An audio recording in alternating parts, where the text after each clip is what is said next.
The true state of the nation is measured by whether citizens can access quality healthcare, afford education, find meaningful employment, earn a decent living, and live under institutions that are honest and accountable.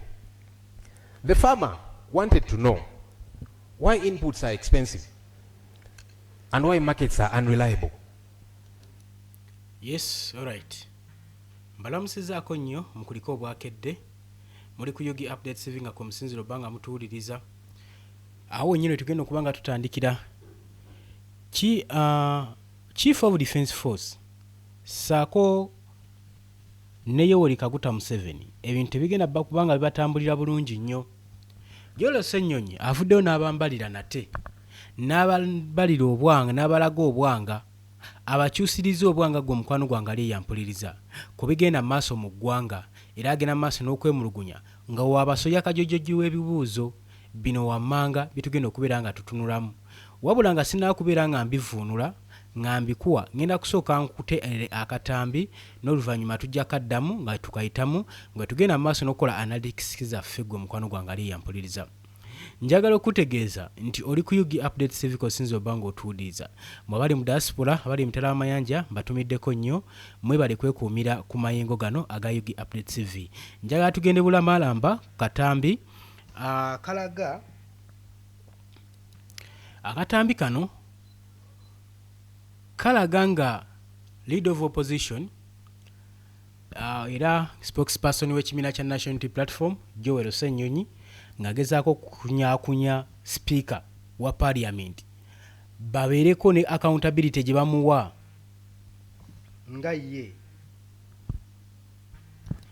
sagala kubeera nga nkulwisaawo kankutwale butereevu mu katambi n'oluvannyuma tugenda kubeera nga tweyongera tujje tukole analytics zaffe n'oluvannyuma twongereyo wabula ntegeeza mu bajja mu comment section omwaganya weeguli musobola okujja ne muteekayo endowooza yammwe n'abagambye nti muri ku Yugi Update Civic musinzidde okubanga mutuwuliriza njagala tuwulirize n'oluvannyuma tujja kubanga tweyongerayo. The true state of the nation is measured by whether citizens can access quality healthcare, afford education, find meaningful employment, earn a decent living, and live under institutions that are honest and accountable. The farmer wanted to know why inputs are expensive and why markets are unreliable.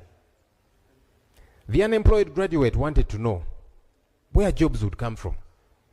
The patient wanted to know why medicines are unavailable.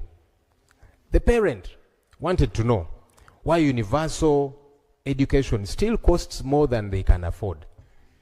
The taxpayer wanted assurance that public resources will be protected from theft. Most of those questions, honestly, went unanswered. Njagala malobba malira ya katambi kano n'oluvannyuma tujja kaliwayininga tukadde mu buto nga wengenda maaso n'okubanyonnyola ku biki ebyamuviiriddeko okwogera bino biki bye badde agenda maaso n'okubeera nga akoonako. Wuliriza. Right, Honorable Speaker. I have prepared this response drawing on official government and public institutional sources, including the Auditor General, Uganda Bureau of Statistics, sector performance reports, budget documents, and parliamentary committee findings, reports that we have passed here as Parliament. The central question before this House is this: are the lives of ordinary Ugandan citizens improving? On that measure, there is considerable work to be done, colleagues. And I'm glad that that's a point that is admitted on both sides of the House. Honorable Speaker, let me tease out certain sectors: economy and public debt. The head of state cited GDP expansion to $69.3 billion US dollars and a per capita income of $1,420 US dollars, just above the lower middle income threshold of about $1,136 US dollars. Yet many Ugandans are asking a simple question: if the economy is growing, why is life becoming more difficult? Growth must show up in household incomes, employment, and access to services. The Ministry of Finance background to the budget financial year 2025-2026 report puts rural poverty at 19.4% against 10.3% in urban areas, and notes that 7 sub-regions, home to 44% of Uganda's population, account for 70% of the country's poor. These are Ministry of Finance figures. Growth that does not reduce poverty or improve the cost of living for ordinary families is in the end largely statistical. The most serious threat to Uganda's economic future is our public debt. Right Honorable Speaker and colleagues, our public debt has risen from roughly 70 trillion shillings in financial year 2020-2021 to over 126 trillion shillings today. Listen to this, colleagues. This is an 80% increase in 5 years. 80% increase of our debt burden in just 5 years. That should worry all of us, colleagues. The debt to GDP ratio is at 53%, above the 50% threshold that was set by Uganda's own Charter for Fiscal Responsibility. And domestic interest to revenue has risen to 23.66%.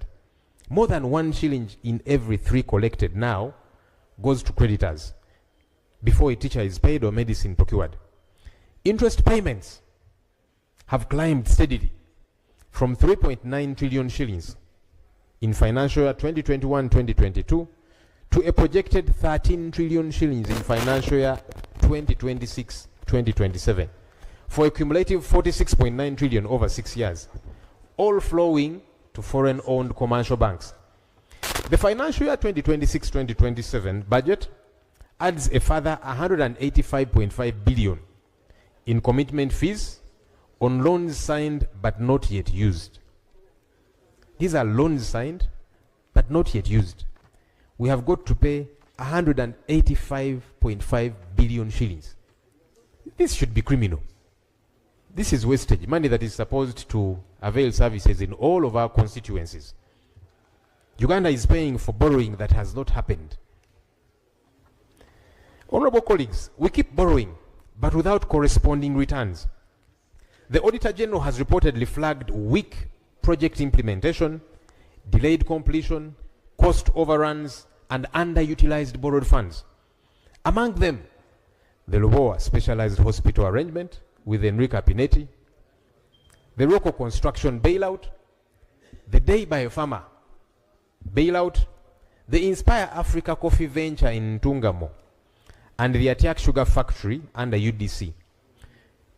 All private ventures financed through public borrowing, whose returns to citizens are yet to be demonstrated. Public revenue is being diverted from schools, hospitals, roads, and agriculture to service debt whose benefits ordinary Ugandans cannot see or feel. Sustainable growth requires prudent fiscal management, productive investment, value for money, and genuine accountability in the use of public resources. Honorable Speaker and colleagues, let me speak about cost of living and employment. One of the most glaring omissions, in my view, in the State of the Nation address was the rising cost of living. And we see this every day, everywhere in our constituencies. Households are grappling with food, transport, school, healthcare, and rent costs that together exhaust whatever income they earn. The UBOS National Governance, Peace and Security Survey of November 2025 shows that food accounts for over 50% of low-income household expenditure. Not a statistic to be tracked in a spreadsheet, but a household emergency at every meal. Fuel prices of 6,500 shillings and above per litre upcountry drive up the cost of everything that moves by road. And Uganda spends approximately 600 billion shillings annually on petroleum imports priced in foreign exchange. Every weakening of the shilling transfers directly into the price of a meal, a school run, and a market trader's fare. The employment picture is equally serious. Uganda's population currently stands at 45.9 million, yet only 9.4 million are in formal employment. Approximately 700,000 young people enter the labor market every year, while manufacturing, the sector best placed to absorb them, contributes only 8.4% to our country's GDP and employs only 8.3% of the workforce, below the 13% average for least developed countries. The formal economy cannot absorb what the population produces. That's a fact.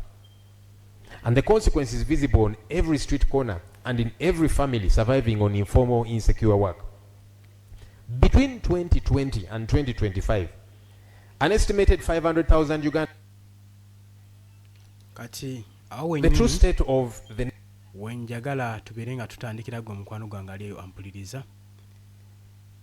Ensonga z'abadde ayogera zikwatagana ku ekonomi y'eggwanga Uganda na well-being y'Abannayuganda. Engeri gavumenti gy'enafuyeemu n'okubeerawo kw'abantu mu ggwanga Uganda. Economy basically mu byenfuna, mu byobulamu. Jewolo Ssenyonyi leader of opposition byabadagizaako kubanga nnyonnyola eri maaso ga Speaker Parliament Jacob Amofi ng'agezaako okulaga obutali bumativu eri gavumenti engeri gy'etuusaamu service ku Bannayuganda. Ate nga bw'oba obitunuddemu ensangi zino service ku Bannayuganda tetuuka, kyokka ate gavumenti n'egenda maaso ng'ejeeza bannansi, ng'egenda maaso n'obakolera orders enkakali, okugeza nga trade orders ze baagenda maaso n'okubeera nga bapracticinga eri Bannayuganda nga babasiguukulula infrastructures zaabwe, business zaabwe, amayumba gaabwe, ekintu gavumenti kyetaalowoozaako nti nno kigenda kwongera bwongezi kukkiriza ekonomi y'eggwanga Uganda. Kakati ebyo nga tubizizza ku bbali nga tubitunuulidde nga gavumenti yamala dde okweteeba. Olwedde ebyenfuna byayo binafu ate egenda maaso n'okunyigiriza business z'owansi ezigenda maaso n'okulevelinga standards of living saako n'okwongeza omusolo okuboominga ekonomi y'eggwanga Uganda. Bwetyo gavumenti ne yeesanga nga yokka yeesudde mu economic depression mu nsangi zino. Oli ku Yugi Updates TV nyongera okujjukiza gw'atanatwengako nti kirira wansi waliwo ekigambo subscribe kikooneko obeere nga otweyungako.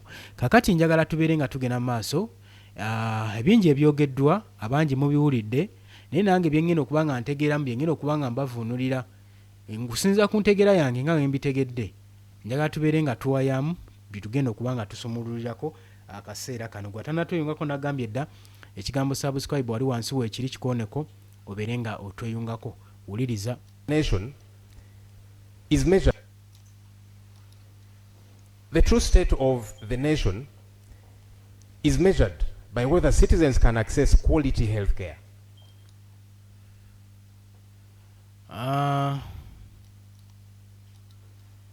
The true state of the nation is measured by whether citizens can access quality health care. Agambye amakulu ga true state of a nation kwe kubanga bannansi basobola okubeera nga baccessinga good health care, ebyobulamu ebirungi nga basobola obba nga babyaccessinga nga bibatuukako, ng'omuntu tagenda kulwala ng'alwalidde Mityana ate aveeyo addusibwe paka mu kibuga Kampala nti olw'okuba e Mulago ye wali eddwaliro ekkulu ery'eggwanga eriyina erisobola okwandolinga embeera ng'eyo. Erese centers zandibadde n'obumanyirivu okwandolinga keesi yonna ebeebatuuseeko.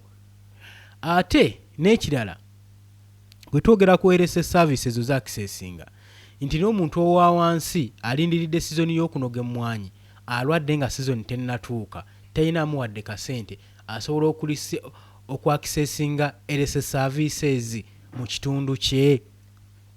Ebyo byemu ku bibuuzo Jewolo Ssenyonyi byagenda mu maaso n'okubuuza. Kati bangi mbateereddeko akatambi kano ne mukawulira era mwakawulidde dda, mulowooza buli kimu mwakitegedde nnyo. Wabula nagamba nti wano ku Yugi Updates TV tusabukulula amakulu agalimu ensonga n'oba ng'ogitegeera bulungi. Bwe tugamba nti nno kakati gavumenti bibi giwunye, ddala giba giwunye. Statement oba oli awo opposition gy'abaakoze oyinza oziraba ng'ez'okusaaga naye aba akoonye ku nsonga semasonga ez'omunda era gavumenti aba agikoonye ku ggumba. Kakati wayogera ku true meaning of a state nga buli munnayuganda asobola okwaccessinga erese service mu ngeri ennungi, kiba kikubira ddala gavumenti ku myaka 4 gy'emaze mu buyinza kuva mu 1986 kuva mwami Yoweri Kaguta Museveni we yawamba tulaba nga ebyobulamu ebyali amatiribona bigenda bisereba bigenda bidikirayininzi ne twebuuza kakati what is the true meaning of a state as a nation mu ggwanga lyattu Uganda. Oli ku Yugi Update 7 nyongera okujjukiza ku sinzo bango otuuliriza ng'otanna twegattako kirira wansi ekigambo subscribe weekiri kikooneko obeere ng'otweyungako. Kakati ensonga ya health service ngazi nnyo bwe ngamba nti tutandika ogisomesa kati tetujja gikomekkereza wabula twagala tugenga tunnyonnyolamu ebyamakulu ebigenze maaso n'okuttotolwa ne leader of opposition Joel Ssenyonyi. Nagamba ono ali one man's army mu parliament newankubadde bamulwana parliament si ye mulwana oba abamuporoposinga oba abo ba opposinga. Kizuuse nti mu parliament wabweru wa parliament mu UPDF mu institutions endala no bagenda maaso n'okumulwana olw'ensonga nti agenda maaso n'okuexposing ensonga zaabwe ez'omunda zibakolanga eggwanga teriganyulwamu ng'abantu be bagenda maaso n'okuganyulwa mu mpeerezaazi zaabwe zino. Kuliriza tukyeyongerayo. Afford education, find meaningful employment. Basobola okwaffordinga obuyigiriza education, basobola okutegeera meaningful ya employment kyeki, omuntu okubeera nga akola ng'alina omulimu. Kati we tujja tutunuulira ku byenjigiriza amawanga ag'ebweru nga America tukimanyi nti Uganda tuli mu diplomatic ties n'amawanga mangi era gano amawanga gatusindikira funds zino newankubadde tebavaayo zisoma nti eggwanga gundi lituwadde funds weeti zigenda kugenda mu byanjigiriza zino zigenda mu byaki tebazoogerako. Okitegedde ekintu ekyo. Kati amawanga ago gatuwa funds ezo mubeeramu n'ez'ebyenjigiriza okutumbula ebyenjigiriza mu ggwanga. Waki amawanga ago gatufandinga nnyo ebyenjigiriza nti bagenda otuuka mu ggwanga lyammwe nga temubamenya nnyo ng'ebimu mubimanyiiko oba mugende maaso n'obaweereza mu ggwanga lyabwe nga babeetaagako service nga mumanyi ekyokukola. Kati service eno oba funds zino we zisindikibwa mu ggwanga Uganda ekibuuzo kyaffe wekiri zituukirawa ate embalirira yazo eriwa nti zaatuukiriza kuba tujja tutunula byenjigiriza by'eggwanga Uganda tukyali mabega nnyo. Oba oli awo amasomero agasinga aga gavumenti tegalina na accommodation, tegalina shelters, tegalina basomesa abali ku mutindo abatutuukaganye n'omutindo okubanga basobola okusomesa abaana ekintu okusobola okukitegeera obulungi. Ebyo byonna tubiraakinga. Twebuuza funds zino zigenda wa? Kati Joel Ssenyonyi bimu ku wajujujju w'ebibuuzo gwagenda maaso n'okubanga abuuza mwami Yoweri Kaguta Museveni tumuhabulwa saako ne mutabani we Muhoozi Kainerugaba. Jjukira nti twogerako abo olw'ensonga tulaba mu kaseera kano kyekifaananyi ekiringa ekyetisse eggwanga. Ba cabinet ministers abagenda maaso n'okukwasaganya ensonga zino ezigenda maaso n'okubanga zideveloping eggwanga. Ensonga ku zino ensonga mwogeddewo ki? Tulaba temuna breaking silent ku nsonga eno. Twetaaga accountability ku bye mugenda maaso n'okuteeseza eggwanga. Twebuuze eggwanga lyaffe kiki? Wuliriza. Earn a decent living and live under institutions that are honest and accountable. Baba yeebuuza munnayuganda anaategeera ddi ekyokubeerawo mu bulamu obulungi ng'aliwo bulungi mu ggwanga lye ng'alyenyumirizaamu ate ng'era yeetooloddwa institutions ezisobola okuteekebwako accountability. Wayogera ku institutions aba ategeeza ebitongole okubanga tebyesuulirayo gwa naggamba kutwalira amateeka mu ngalo ng'ekitongole ekya Uganda People's Defence Force kyasayininga mu mateeka okubanga kiweereza ba civilian bakuuma n'ebyabwe naye mu kaseera kano kyefudde ebbereege tekikyakolebwako accountability, tekikolebwako mbalirira, tebakinenya. Wotunuulira omukulembeze waakyo Chief of Defence Force tanyenyezebwa, takoowolwa mu kkooti, Parliament temukoowoola. Kati Munnayuganda yeebuuza alibeerako ddi n'obulamu obweyagaza nga bamukulembera abakwasi b'amateeka basobola okukolwako embalirira, accountability esobola basobola ovunaanibwa nga no one is above the law. Kinaatuukawo kitya? Tunuulira Uganda Police, amateeka nga bagatwalira mu ngalo. Bannayuganda basiiba bakwatibwa watali wadde musango, ne badetainingibwa okuba poliisi beetaagamu akasente. Ze zimu ku nsonga. Institution endala, tunuulira ebitongole by'essiga eddamuzi, judiciary. Munnayuganda oluba omutuusaayo eizo oba waguziza oba tewaguziza guba gumaze okusinga. They decide according to the state, not according to the judiciary. Abalamuzi kati tebakyesalirawo, bye baasoma tebakyabipracticinga, wabula kati bapracticinga order, nabo balinga bamagye. Order gye batambulirako yeeyo, gye babawadde yeeyo. Kakati bino tubibuuza bigenda komekerezebwa ddi? Gyolwo Ssenyonyi agenzaako mu maaso n'okubabuuza bannange ebyo natubiwulidde, naye kye tubuuza bineene bigenda mu maaso. Story ki? The farmer wanted to know why inputs are expensive. Era omulimi yeetaaga okumanya lwaki ebikozesebwa mu kulima biri expensive nnyo. Otandikira ku nkumbi, okudda ku tractor, okudda tubiyite tutya, eddagala erikola litya, wetuba tuze ku pesticide, eddagala erikozesebwa mu kufuuyira mu biki, twala tugende. Wetwogera ku by'obulimi tutwaliramu ne transportation means. Transport wakyali waggulu nnyo bannanga, amafuta nga geekanamye, ebyobulimi binaasobola okuyimirirawo. Obutale ate nga tebuliiwo, bye mutulimisa bingi, mukoze enkuŋŋaana enkiiko ku byalo, abannadizi mukoze okusomesa abantu babikoze, naye ate obutale bwo mubuteeka luddawa? Lwaki bwe bituuka okubeera nga biproducingiddwa ate n'obutale obuliwo bukkirira wansi, demand n'ebeera nga ntono nnyo, supply ng'eri waggulu, demand nga ntono, price ng'eri wansi nnyo, omulimi ng'afiirwa bufiirwa nga nekyeyateekamu tasobola kijjamu. Ye Uganda gye tulimu essaawa zino. So tuvumirira ebikolwa nga bino, gwe omukwano gwange mpuliriza. Oli ku Yugi Update Civic osinzira obba ng'otuwuliriza. And why markets are unreliable.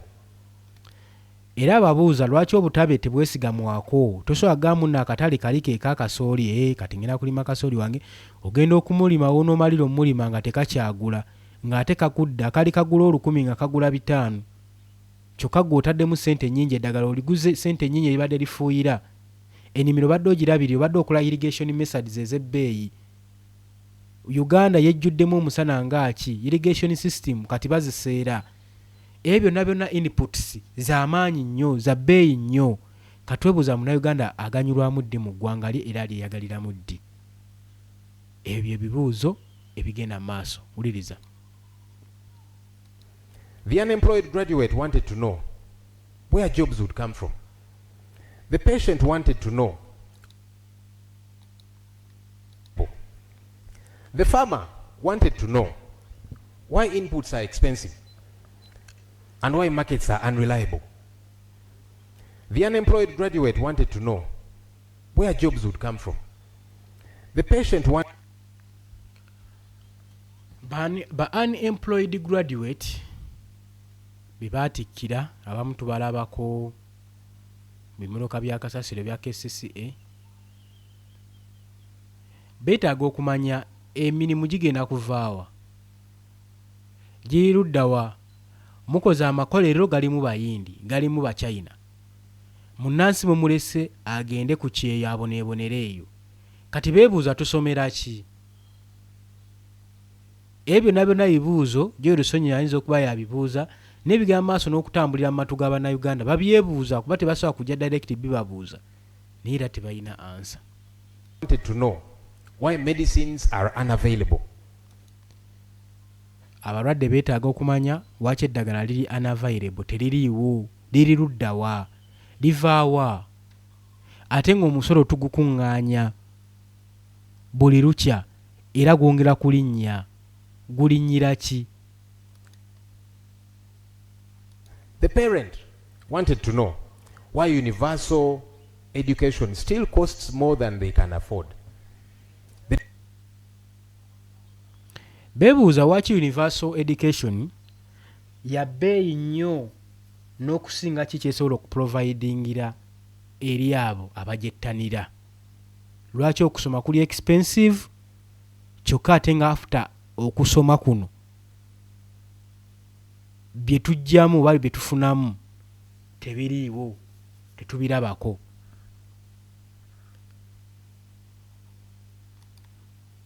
Taxpayer wanted assurance that public resources will be protected from theft. Era n'abawa omusolo ba taxpayers baagala okumanya engeri omusolo gwabwe gye gugenda okubeera nga guprotectingiddwamu nga tegubbibwa ate era nga gubatuukako service nga zibatuukako. Bagenda kikola ngeri ki? Mu kisanja kyammwe kino no sleep mugenda bituukiriza mutya? Most of those questions honestly went unanswered. Ebyo byonna byonna ebibuuzo agamba byagenze nga tebyansalingiddwa, tebiina answer. Right, Honourable Speaker, I have prepared this response drawing on official government and public institutional sources, including the Auditor General, Uganda Bureau of Statistics, sector performance reports, budget documents, and parliamentary committee findings. Agambye akoze report eno ng'agyolekeza ebitongole byamenye wammanga omuli bino. Honestly went unanswered. Right, Honourable Speaker, I have prepared this response. Agamba ntegese okuddibwamu kwange kuno drawing on official government and public institutional sources, ng'asiiga ekifaananyi ku institution ne public ne government institutions eri resources, including the Auditor General, nga mwe muli Editor General, Uganda Bureau of Statistics, Uganda Bureau of Statistics, kikwasaganya byambalirira, sector performance reports, n'ekitongole kikwasaganya reports mu sectors ez'enjawulo, budget documents and parliamentary committee findings. Budgets finding ne parliamentary committee budget abaga budget ey'eggwanga Uganda. Reports that we have passed here as Parliament. Reports zetuyisizza ziri wano mu Parliament. The central question before this House is this. Agamba central question nga tetunajja mu nnyumba eno yeeno, are the lives of ordinary Ugandan citizens improving? bwe bulamu bw'abantu obwaba ordinary Ugandans engeri gye bugenda okuyimusibwamu n'okukyusibwamu bannayuganda bali ordinary abatali mu gavumenti abatafuna musala gwa gavumenti bagenda kubeerawo batya? Obulamu bwabwe bugenda kukyuka butya? On that measure, there is considerable work to be done, colleagues. Ku measure ezo waliwo bye tulina okukonsidalinga okuteeka mu nkola, bye tulina okukola ba members banne ng'agezaako bakoowoola. And I'm glad that that's a point that is admitted on both sides of the House. Era musanyufu nti yeyo lipooti eyabwereddwa sayidi zonna zonna ku b'oluuyi abavuganya n'abatavuganya, ba opposers ne ba proposers mu Parliament. Honourable Speaker, let me tease out certain sectors, economy and public debt. Agambe kayogere ku economy ne ku public debt. The head of state cited GDP expansion to $69.3 billion and a per capita income of $1,420, just above the lower middle income threshold of about $1,136.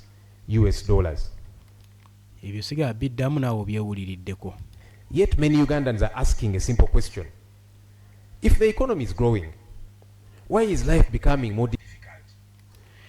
Growth must... Agamba babadde bayisa economy, balabye nga economy ekulira ddala waggulu nnyo eya Uganda. naye beebuuza bannayuganda webanga ekonomi ekulawo ng'egenda waggulu nnyo uliriza simple question.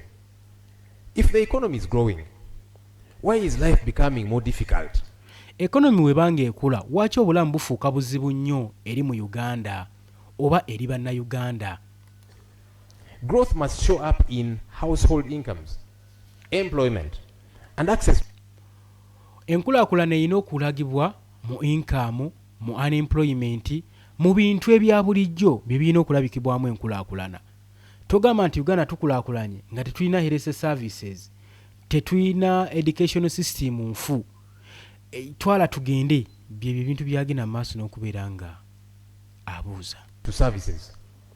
The Ministry of Finance background to the budget financial year 2025-2026 report. Report yaffe wa Minister of Finance eya 2025 uliriza puts rural poverty at 19.4%. yateekawo poverty ku 19.4% ey'omu byalo, obwavu obuli mu byalo, against 10.3% in urban areas, 10.3% mu bibuga, and notes that 7 sub-regions, home to 44% of Uganda's population, account for 70% of the country's poor. kyokka nga mu Central Region bitwala 44% ku bannayuganda ng'ebitundutundu ebisinga okubeeramu abaavu.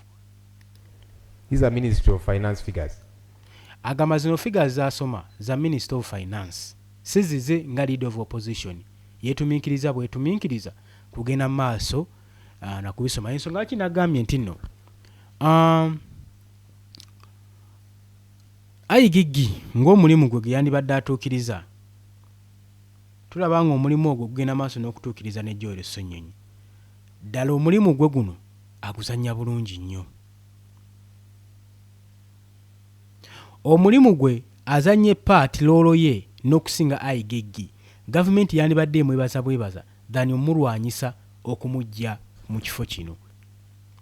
Growth that does not reduce poverty or improve the cost of living for ordinary families is in the end largely statistical.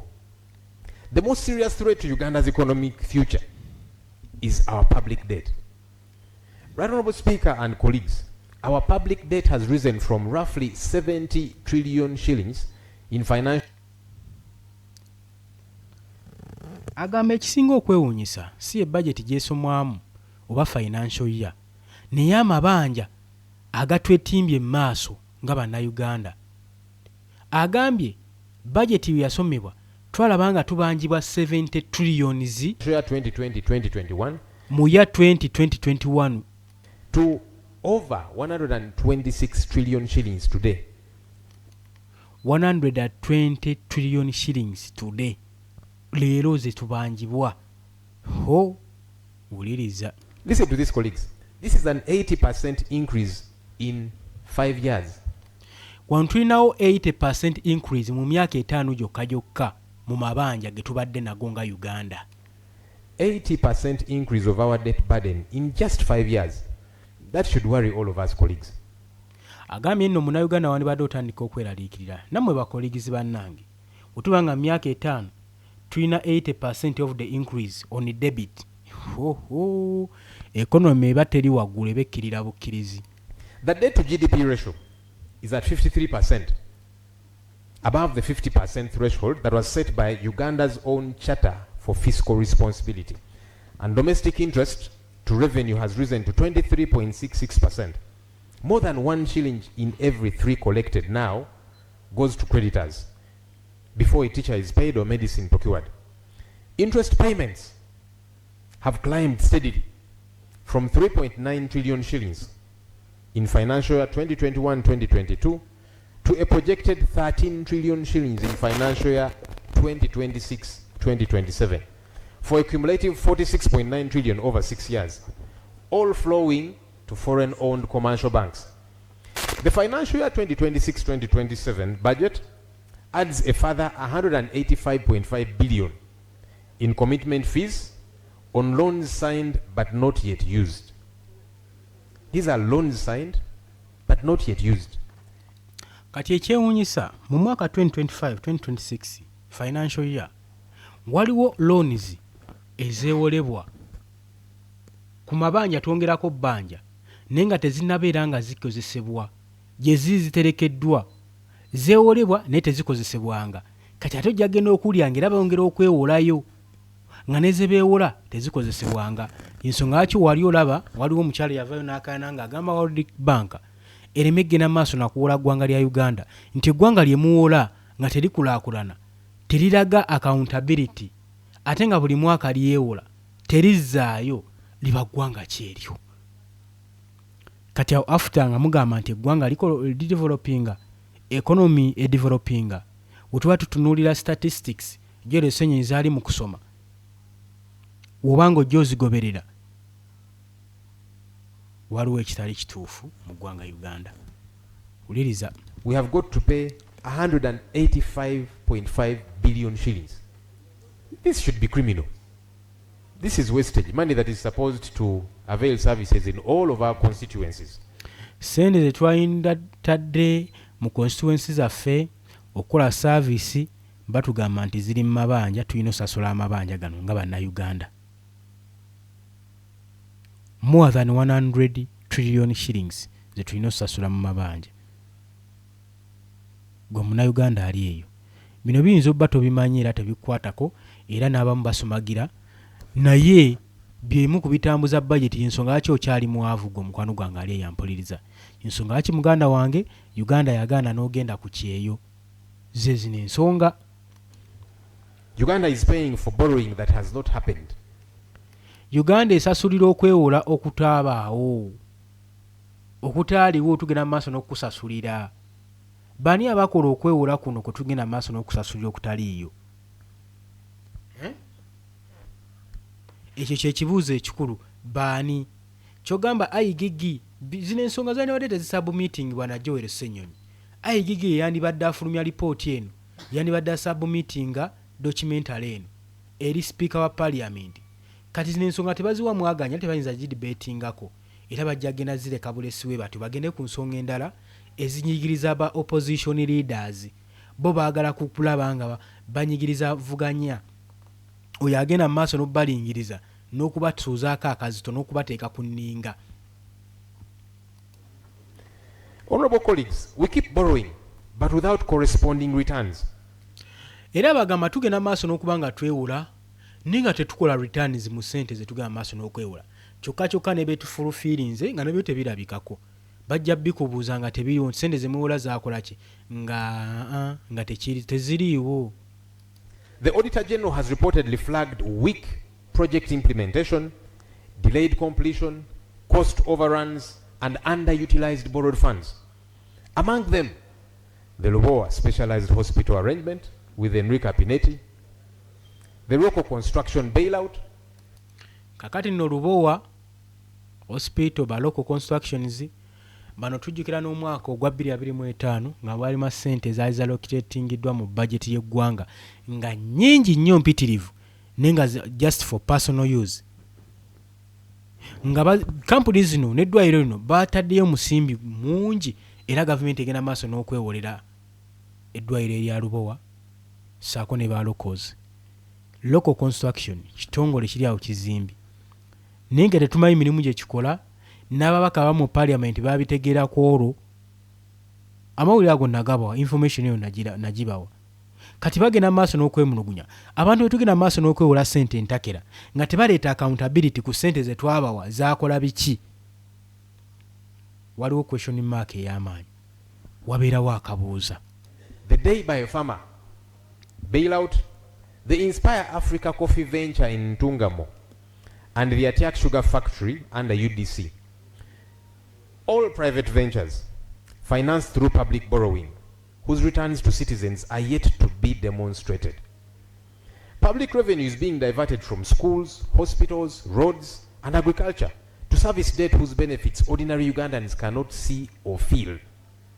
Sustainable growth requires prudent fiscal management, productive investment, value for money, and genuine accountability in the use of public resources. Honorable Speaker and colleagues, let me speak about cost of living and employment. One of the most glaring omissions, in my view, in the State of the Nation address was the rising cost of living. And we see this every day, everywhere in our constituencies. Households are grappling with food, transport, school, healthcare, and rent costs that together exhaust whatever income they earn. The U-Boss National Governance, Peace and Security Survey of November 2025 shows that food accounts for over 50% of low-income household expenditure. Not a statistic to be tracked in a spreadsheet, but a household emergency at every meal.